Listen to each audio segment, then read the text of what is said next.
지난 화요일 날 밤 11시가 거의 가까웠는데 우리 둘째 누님이 전화를 했어요. 깜짝 놀랐죠.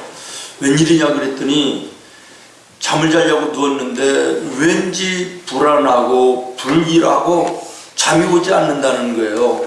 그래서 두 아들의 집에다가 전화를 해도 아무 일이 없다. 그리고 또 언니네 집에도 또 전화를 해도 아무 일이 없다고 그러고, 그래서 동생네 집에 혹시 무슨 일이 있나, 또 교회에 어떤 일이 있나 싶어서 전화를 했다 그러세요.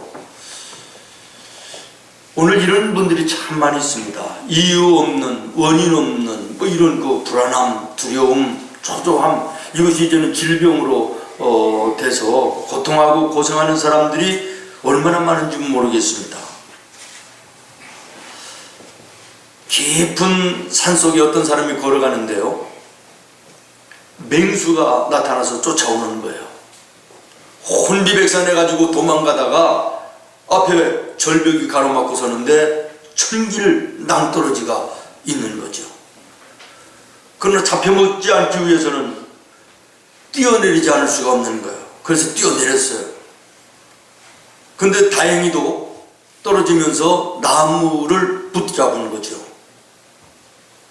정신을 차리고 보니까 밑에는 악어들이 우글우글거리는 거야. 떨어지면 먹겠다는 거죠. 위를 쳐다보니까 맹수가 아직도 쳐다보고 올라오기를 기다리는 거예요. 진퇴양난이죠. 이것뿐이 아닙니다. 언제 나타났는지 하얀 쥐 한 마리가, 또 한쪽에서는 까만 쥐 한 마리가 나와가지고요, 매달려 있는 그 나무의 뿌리를 갉아먹기 시작하는 거예요. 이제는 뭐 그야말로 위험이고 위기고 절망적인 이런 상황이지요. 그런데 한 가지 위안이 되는 것은 앞에 빨갛게 열매 몇 개가 있는 거예요. 힘들게 손을 뻗쳐서 그 열매를 따서 그 와중에도 입에 넣고 음미를 했다라고 하는 것이죠. 이 얘기는 톨스토이의 인생론에 나오는 아주 유명한 이야기입니다. 우리 인생이 이와 같다는 거예요. 사방에는 위험이 도사리고 있고 그 두려움 속에서 살면서도 순간적이고 찰나적인 쾌락을 탐닉하는 것, 이것이 가련한 인생이다, 이런 얘기죠. 누구나 마음속에 깊은 곳에는 불안함이 있습니다. 두려움과 염려가 있는 것이에요. 공부하는 학생들은 떨어지면 어떻게 할까 불안하고 염려가 됩니다. 사업을 하시는 분들은 이 사업이 안 되면 어떻게 할까 두렵고 불안하고 염려가 되죠. 건강도 마찬가지입니다. 가정도 마찬가지죠. 우리들의 삶의 모든 곳에는 이 두려움과 염려와 불안과 초조의 요소들이 가득한 이 세상 속에서 우리가 살아가요. 우리 참 연약한 인간들 아닙니까? 숫자 하나만 봐도 괜히 불안하고 불길하고 그런 거 아니에요? 여러분 혹시 사자 좋아하시는 분이 계십니까? 병원에 가봐야 될 분들인데, 여러분 병원에 4층이 있는 병원 보셨나요? 없습니다. 병원에는 4층이 없어요. 3층 다음에 바로 5층이지 4층이 없어요. 사람들이 4자를 보면 왠지 모르게 불안하고 초조하고 불길한 이런 마음들이 들기 때문에 없는 거예요. 미국 사람들도 13이라는 숫자를 굉장히 싫어한다고 그래요. 거기에다가 또 금요일 날이 겹치면 13일의 금요일 그래가지고 아주 진료한다고 그럽니다. 사람은 숫자 안에도 이렇게 마음이 불안하고 염려되고 그러는 것이 우리 인생이죠. 그러나 우리 그리스도인들에게는 이게 무슨 상관이에요? 아멘. 우리 예수 믿는 성도들에게는 그게 무슨 관계 있냐는 거예요. 4자면 어떻고 13자면 어때요? 여호와는 나의 빛이요 나의 구원이시니 아멘. 내가 누구를 두려워하리요? 아멘. 여호와는 내 생명의 능력이시니 아멘. 내가 누구를 무서워하리요? 아멘. 할렐루야. 아멘. 여러분 이 말씀을 읽으면 담대함이 생기지 않습니까? 아멘. 이 말씀을 붙들고 여러분 남은 삶을 살기를 예수님의 이름으로 축원해요. 아멘. 성경에 나오는 그 단어들 가운데 두려워 말라고 하는 단어가 참 많이 나오는데요. 366번이 나온다 그러네요. 366번이라고 하는 의미는 365일 사는 동안 염려하고 두려워하지 말라는 거예요. 그리고 거기에다가 하나를 더 붙여가지고 하루를 더 보너스로 두려워하지 말라는 말씀을 주셨다라는 것이죠. 오늘 우리 본문 말씀을 읽었습니다. 험한 세상에 살아가는 우리가 두려움과 불안에 벗어나서 담대하게 살 수 있는 힘이 되는 말씀인 줄로 믿습니다. 오늘 우리가 먼저 생각할 말씀은 뭐냐면 여호와는 나의 빛이요 라는 말씀입니다. 따라하겠습니다. 여호와는 나의 빛이요. 1절 말씀 여러분 보십시오. 여호와는 나의 빛이요. 이렇게 시작하고 있습니다. 두려움의 어두운 인생길이라 할지라도 전능하신 하나님이 나의 빛이 되셔서 어두움을 다 물려쳐 주실 것이니 내가 누구를 무서워하겠느냐라는 겁니다. 그러므로 나는 무서워하거나 두려워하는 삶을 살지 않겠다라는 거예요. 사랑하는 여러분, 우리도 이 다윗의 믿음의 배짱을 본받아야 될 줄로 믿습니다. 오늘 우리의 현실을 돌아봅니다. 답답합니다. 암울합니다. 어둡고 침침합니다. 나라가 이리도 혼돈스러운데 국민들의 개인의 삶이 안정될 수가 있겠습니까? 그러나 사랑하는 여러분, 그럼에도 하나님은 우리의 빛이 되십니다. 빛 되시는 이 전능하신 그 하나님을 우리 성도들은 부르짖어 찾으며 살아야 될 것입니다. 그러면 이 시대의 어두움을 하나님이 빛으로 밝혀주실 것입니다. 여러분의 인생길에 어두움도 거두어 주시고 그러면 빛 가운데로 인도하여 주실 줄로 믿습니다. 태산을 넘어 험곡에 가고 빛 가운데로 걸어가면 주께서 항상 지키시기로 약속한 말씀 변치 않네. 할렐루야. 약속의 말씀 붙들고 걸어가면 우리 하나님께서 우리를 언제나 빛 가운데로 인도하심을 믿습니다. 오늘 본문 말씀의 배경은 우리가 잘 알고 있는 내용입니다. 다윗에게는 아들이 많이 있었어요. 많다가 보면 또 하나는 뺐다간 놈이 있는 거예요. 둘이 있어도 뺐다간 애가 있는데요. 여러 명의 아들 중에 이름도 잘 져야 되겠더라고. 압살롬. 아버지의 왕권이 탐이 나가지고요, 아버지의 신복이었던, 오늘로 얘기하면 비서실장 같은 이런 아이도벨을 매수하고 또 아버지의 신하들을 매수해가지고 혁명을 일으켜버리는 거예요. 아버지의 왕권을 뺏겠다는 거예요. 하루아침에 다윗은 어떤 방법이 없어요. 맨발로 성경에 보니까 예루살렘에서 도망 나와가지고요, 감람산에 지금 피신가 있는 거예요. 그 절박하고 그 절망스러운 환경 속에서 하나님을 향하여 기도하는 내용이 오늘 읽은 본문의 말씀인 거예요. 여호와는 나의 빛입니다. 오늘 나의 삶이 절박하고 절망 같은 이 어두움 속에 있으나 그러나 하나님은 여전히 나의 빛입니다. 하나님은 나의 구원이시라는 거예요. 오늘은 내가 이 어둠 속에 있지만 하나님께서 빛이 되셔서 나에게 밝은 빛 비춰주시고 다시금 나의 삶을 회복케 하시며 영원롭게 하신 하나님을 찬송한다는 거예요. 여러분, 이 믿음이 있다면 오늘 우리가 이 세상 살면서 무슨 걱정이 있겠어요? 뭐가 두렵겠어요? 뭐가 염려되겠습니까? 사랑하는 성도 여러분, 현실이 아무리 어둡고 암울해도 성도들은 두려워해서는 안 되는 것입니다. 의의 태양이신 하나님이 살아계십니다. 그 하나님이 믿는 자와 함께 하십니다. 어두움에서도 밝은 빛을 비춰주시며 우리를 의의 길로 인도하시기 때문입니다. 요한복음 9장에 보면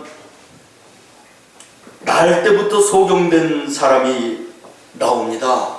얼마나 저주스러운 인생인지 제자들이 보면서 너무 불쌍해요. 그래서 예수님께 묻습니다. 선생님, 저 사람이 날 때부터 저렇게 된 것이 저 사람의 죄인가요? 아니면 부모들의 죄입니까? 그랬더니 예수님이 뭐라고 말씀하시냐면, 저 사람의 죄도 아니고 부모의 죄도 아니고 오히려 저것으로 인해서 하나님께서 하시고자 하시는 일을 나타내 보이시고자 합니다.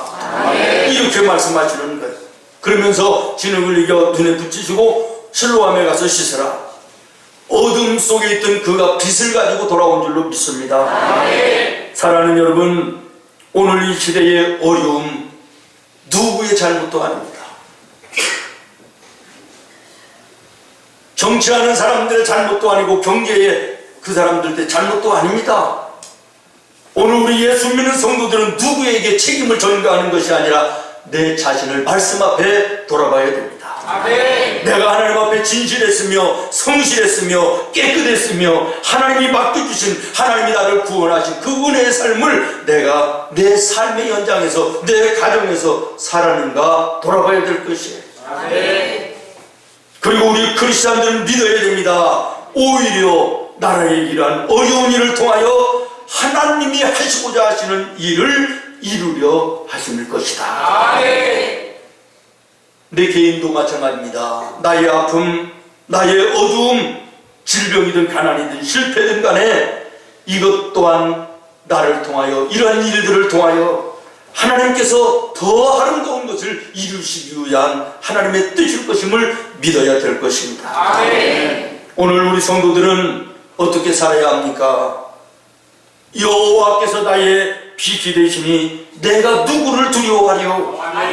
담대한 신앙을 가지고 전진하는 믿음의 용사들이 되어야 될 줄로 믿습니다. 그런데 두 번째로 우리가 생각할 것은 여호와는 나의 구원이시니 라는 말입니다. 여러분 1절 말씀 다시 보십시오. 여호와는 나의 구원이시니 내가 누구를 두려워하리요? 내가 아무리 큰 시련과 환난 속에 있을지라도 하나님께서 나의 구원이 되셔서 시련 가운데 건져주실 것이기 때문에 나는 두려워하지 않는다는 것입니다. 여러분 오늘 다윗을 보십시오. 참으로 수많은 시련 가운데 살았던 인생입니다. 젊은 날에는 사울의 일족들이 죽이겠다고 쫓아다녔죠. 이제는 나이 들어있는 이 상태에서는 아들이 죽이겠다고 지금 군대를 거느리고 쫓아다니고 있습니다. 쫓기는 그 속에서 얼마나 마음이 아팠겠습니까? 얼마나 절박했겠습니까? 때로는 추위에, 때로는 배고픔에, 위험 속에 처하여 몸부림치던 그런 날들이 한두 번이 아니었을 것입니다. 때로는 좌절과 절망과 죽음의 우역, 이것이 태산처럼 가로막기도 하고 밀려오는 그런 속에서 살았다는 것이지요. 그럼에도 불구하고 다윗이 위대했다는 것이 무엇입니까? 환경을 바라보지 아니하고 하나님을 바라봤다는 거예요. 위태롭고 절박한 환경을 바라보며 낙심하고 좌절한 것이 아니라 어렵고 힘들 때마다 하나님을 바라보았다. 환경을 바라보면 절망이고 한심했지만 하나님을 바라볼 때마다 하나님이 소망을 주셨던 것입니다. 힘을 주신 줄로 믿습니다. 그래서 오늘 본문처럼 하늘이 내려앉는 것 같은 절박한 위험한 상황 가운데서도 2절 이하의 신앙의 고백을 할 수 있었던 것입니다. 악인들이 내 살을 먹으려고 내게 왔으나 나의 대적, 나의 원수들인 그들은 실족하여 넘어졌도다. 군대가 나를 대적하여 진칠지라도 내 마음이 두렵지 아니하며 전쟁이 일어나 나를 치리할지라도 나는 여전히 태어나리로다. 수많은 원수가 나를 해하기 위해서 둘러싼다 하여도 나의 구원이신 하나님이 나를 구원해 주실 것이니 나는 두려워하지 않는다는 것입니다. 오히려 나는 평안하다는 것입니다. 놀랍고 아름다운 믿음 아닙니까? 이 믿음이 나와 여러분이 본받아야 될 믿음임을 믿습니다. 사랑하는 성도 여러분, 어려운 현실 속에서 답답하고 곤고한 분들이 계십니까?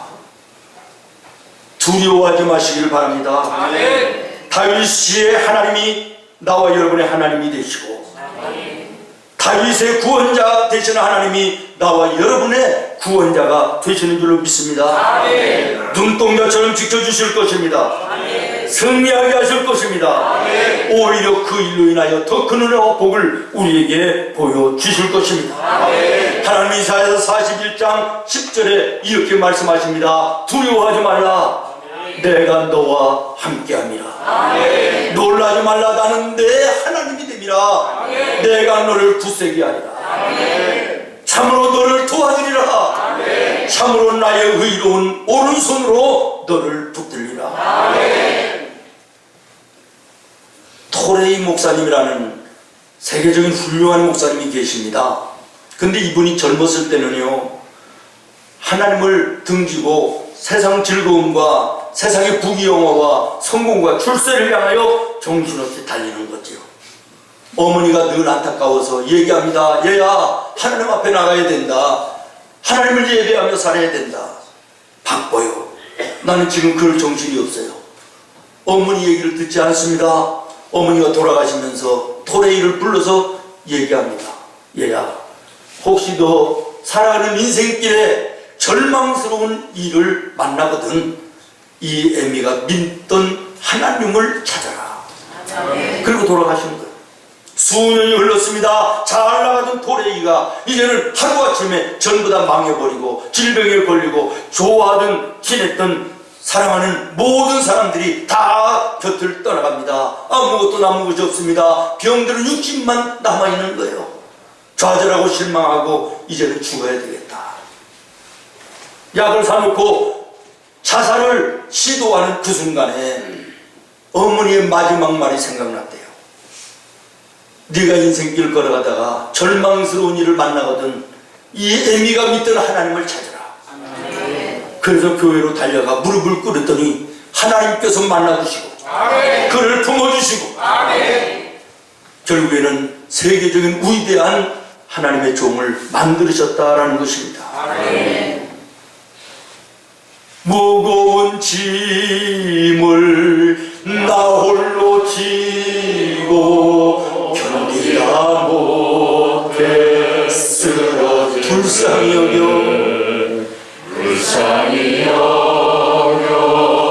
구원의 주 은혜의 주님 오직 예수 아멘. 여호와는 나의 구원이십니다. 내가 누구를 두려워하겠느냐? 이 믿음을 가지고 담대하게 살아가는 여러분 되기를 예수님의 이름으로 축원합니다. 마지막으로 세 번째, 여호와는 내 생명의 능력이시니. 오늘 1절 하반절을 보시길 바랍니다. 여호와는 내 생명의 능력이시니 내가 누구를 무서워하리요. 다시 말하면 여호와께서 나의 생명의 주인이시다. 원수들이 내 생명을 빼앗아가려고 한다고 해서 내가 죽는 게 아니라는 거예요. 너희가 나를 죽이려고 해서 내가 죽는 게 아니다. 내 생명은 하나님이 가지고 계시다. 그러니 나는 너희를 두려워하지 않겠다라는 것입니다. 놀라운 믿음입니다. 놀라운 배짱 아닙니까? 그렇습니다. 생명의 주인은 하나님이십니다. 질병에 걸려서 질병이 여러분을 죽이는 것이 아닙니다. 생명은 하나님께 있는 거예요. 질병이 아니라 별스러운 것을 내가 만났다 할지라도 하나님의 생명을 붙들으시면 사는 거예요. 건강하고 팔팔해도 하나님의 생명을 놓으시면 죽는 거예요. 생명의 주인이 하나님이십니다. 제가 6남매의 막내인데요, 우리 어머니가 저를 임신하셨을 때 큰 병이 있으셨대요. 평상시에 늘 뱃속에 주먹보다 더 큰 덩어리가 여기로 갔다 저기로 갔다 하는데요, 괴롭고 고통스러워서요 견딜 수가 없었대요. 그런데 나중에 알고 보니까 임신을 했다는 거예요. 이 질병을 가지고 애를 임신을 했다. 그리고 우리 어머니가요 이 애를 띨라고 병원에 갔는데요. 그때 당시는 의술이 발달하지 못해가지고 약을 주는데 그 약을 먹어도 안 떨어져요. 갱글락이라고 기억이 나요. 아주 굉장히 쓴 약인데 그걸 줘도 안 떨어져요. 생각을 해보니까 나이 드신 분들은 아시네. 그 갱글락이라는 게 있었어요. 엄청난 거였대요. 독하고 그래도 제가 안 떨어졌어요. 그러니까 이제 우리 어머니가 생각하실 때 소주가 독하니까 이걸 먹으면 녹아버리겠지 싶어가지고 양푼에다가 소주를 그냥 다 원샷으로 드셨대. 그래도 안 떨어지는 거예요. 뒷산에 올라가서 이제는 높은 데서 막 부르고 나무에다가 배를 치는데도 꿀꿀하게 안 떨어지는 거예요. 결국에는 나왔어요. 나왔는데 생각하시기를 나와도 이게 제대로 돼서 나오겠나 병신이 돼서 나오겠지 그랬는데 6남매 중에 내가 제일 나요. 생명의 주인은 하나님이신 거예요. 사람이 어찌할 수 없는 거예요. 여러분 세상이 악하고 험해도 세상이 우리를 얻지 못해요. 마귀들이 우리를 어떻게 하지 못하는 거예요. 예수는 나의 힘이요 내 생명 되시니 할렐루야. 그렇습니다. 예수님 나의 힘이십니다. 예수님이 나의 생명이십니다. 세상의 모든 것들이 나를 해할 수가 없습니다. 나의 생명의 주인이 하나님이시기 때문에. 그렇습니다. 사랑하는 성도 여러분, 오늘 우리는 나의 생명의 능력이 되시는 하나님만 바라보고 나가면 세상이 아무리 혼돈스럽고 악해도 하나님이 책임져 주시는 것입니다. 그런데 세상 사람들, 많은 사람들은요 하나님이 주시는 힘을 의지하며 살지 않아요. 자기 힘을 의지하고 세상 힘을 의지하고 돈과 세상 사람들을 의지하며 살아요. 그러다가 실패하는 거예요. 그러나 여러분 기억해야 됩니다. 세상적인 힘, 인간적인 힘은 영원하지 않다는 거예요. 제한이 있다는 거예요. 오래가지 않는다는 것이죠. 오직 하나님만이 영원하신 줄로 믿습니다. 내 힘만 의지할 때는 패할 수밖에 없도다. 할렐루야. 세상 의지하고 사람 의지하고 나면 인생 패하는 거예요. 아주 훌륭한 대학 교수였답니다. 대학 교수님이 얼마나 공부를 많이 했겠어요.